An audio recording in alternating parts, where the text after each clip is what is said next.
Ngaku bermesraan dengan Iklim Hakim di depan penyidik, Hotman Paris belak-belakan. Dia mendekati duluan.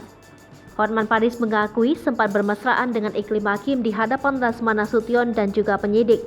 Diketahui beberapa waktu lalu, Hotman Paris, Iklim Hakim, dan Rasman Nasution sempat dipertemukan dalam sebuah sidang mediasi.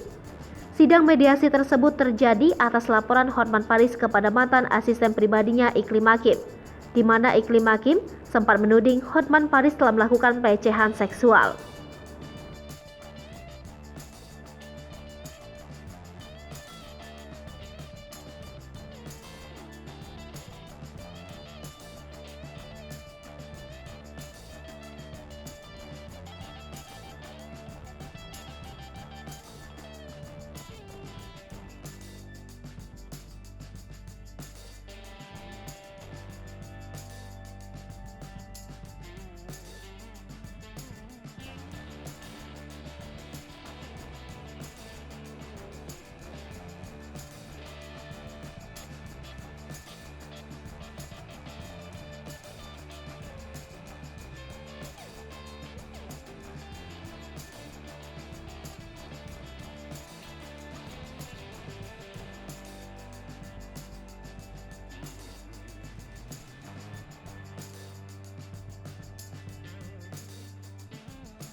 Hai pemirsa Sri Popo TV, jangan lupa komen, like, dan subscribe, serta tonton terus berita-berita terupdate lainnya ya.